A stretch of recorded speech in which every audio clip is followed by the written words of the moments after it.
Wow, these are really good. You act surprised.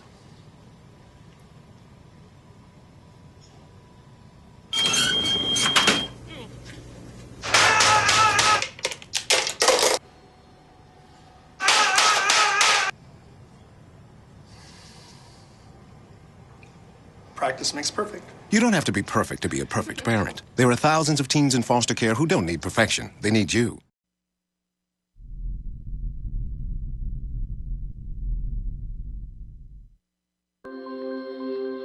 The current Ebola outbreak is the largest Ebola outbreak in history and the first ever in West Africa. At CDC, our mission is to prevent, detect, and stop disease outbreaks wherever they occur. And that's why CDC disease detectives are hard at work 24/7 in West Africa. Hi, Greg here. I'm with Ishmael, and we're going out with our UN colleagues to train contact tracers. In the fight against Ebola, one of the most important tools we have to prevent spread is contact tracing. Odi? Habari, Mami? In fact, it is the key to stopping the outbreak and saving lives. She wanted to know how we are going on, anybody who has been sick, anybody who has been in hospital. Contact tracing means finding everyone who comes in direct contact with a sick Ebola patient. We asked the Ebola patient or their family who the patient had contact with since they started their symptoms. These contacts are then found. All started with a big bang. Hey, what's working on? Yeah, remember when I said if you went through with your surgery, there was a 1 in 700,000 chance of dying? Yeah. Well, I've been crunching the numbers, and so far, I've gotten your probability of death all the way to a sphincter tightening 1 in 300. Great timing. My check sphincter light just went on. Leonard, what if you have an allergic reaction to the surgeon's latex gloves? I'm not allergic to latex. Then why don't you wear the rubber gloves I bought for you to do the dishes? For the same reason I don't wear the apron or the hairnet. Fine. What about epilepsy? I don't have epilepsy either. No, you don't, but the surgeon might. And your carotid artery is just one shaky scalpel away from becoming the dancing fountain at Disneyland.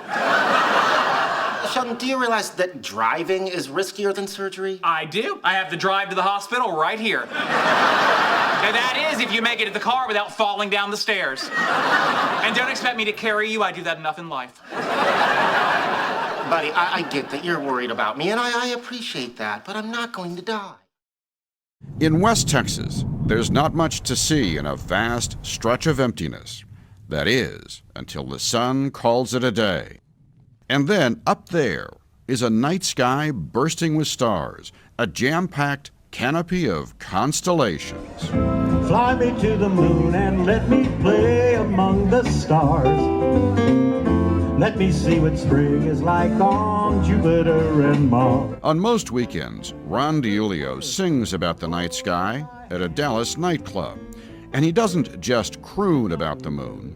He makes his living looking up at the moon and stars, teaching astronomy and spreading the word about every stargazer's worst enemy, bright lights. So you actually call it light pollution. We call it light pollution, just like sound pollution.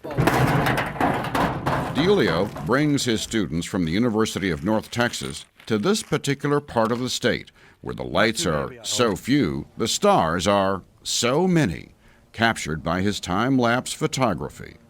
I have yet to see a person come out in the night sky, look up at a sky that is dark, or look through a telescope and not go, wow. Today is all about dangerous toxins, poisons, and other harmful substances. And poisoning is something you should never take lightly, especially when it's this kind.